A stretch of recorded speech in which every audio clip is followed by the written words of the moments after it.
Speaker साहब, पूरा जब जवाब पढ़ा तो इसमें दोहराए नहीं कि पिछले 10 साल की तुलना में कृषि मंत्रालय का बजट लगभग 9 गुना बढ़ा है।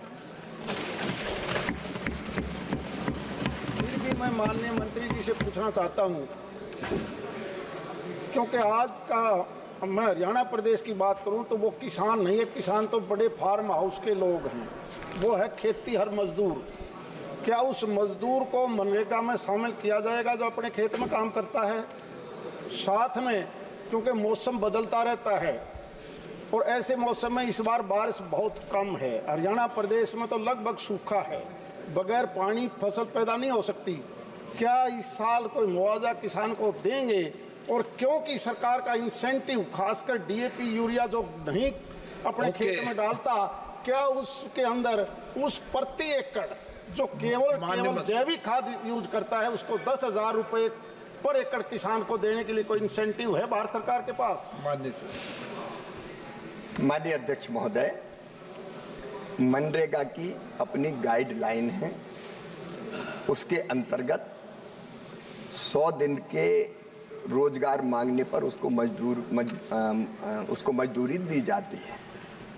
जहां तक पानी की समस्या की बात कही माननीय विद्वान सदस्य ने, मैं निवेदन करना चाहता हूं, प्रधानमंत्री नरेंद्र मोदी जी के नेतृत्व में सूक्ष्म सिंचाई योजना जैसी अनेकों परियोजनाओं पर काम चल रहा है और सूक्ष्म सिंचाई योजना, प्रधानमंत्री सूक्ष्म सिंचाई योजना के अंतर्गत 70 लाख हेक्टेयर नई जमीन इस योजना के अंतर्गत लाई गई है ताकि कम पानी में ड्रिप और स्प्रिंकलर के माध्यम से सिंचाई की अधिकतम व्यवस्था हो सके और किसान की लागत भी कम की जा सके।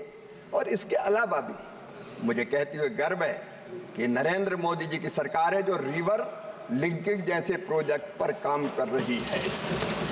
अभी कैन बेतवा जैसे कई प्रोजेक्ट स्वीकृत हुए हैं, उन पर भी पानी की व्यवस्था के लिए योजना सरकार ने बनाई है, सिंचाई का रकबा भी बढ़ाया जा रहा है। जहां तक प्राकृतिक आपदा का सवाल है, सूखा इत्यादि, उसमें राज्य जब अपनी रिपोर्ट भेजते हैं तो केंद्र सरकार अपने दल को भेज के परीक्षण करवाती है और उन जो नियम और प्रक्रिया उसके अंतर्गत सहायता देने का काम करती है।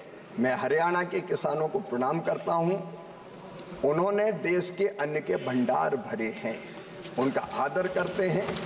और जैसा माननीय सदस्य ने कहा, एक बहुत महत्वपूर्ण उन्होंने प्रश्न उठाया कि जैविक खेती, प्राकृतिक खेती, इसको बढ़ावा देगी क्या?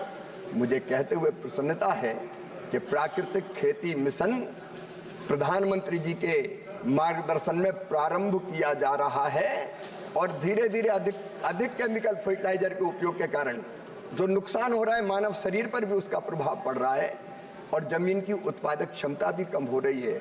और माननीय अध्यक्ष महोदय, आने वाली पीढ़ियों के लिए धरती भी तो हमें सुरक्षित रखना है, इसलिए प्राकृतिक खेती पर पूरी गंभीरता के साथ सरकार काम कर रही है और प्राकृतिक खेती करने वाले किसान को सब्सिडी देने के प्रावधान पर भी गंभीरता पूर्वक विचार हो रहा है, जिससे लागत भी घट सके और सुरक्षित उत्पाद हमें मिल सके और धरती का स्वास्थ्य भी। माननीय सदस्य,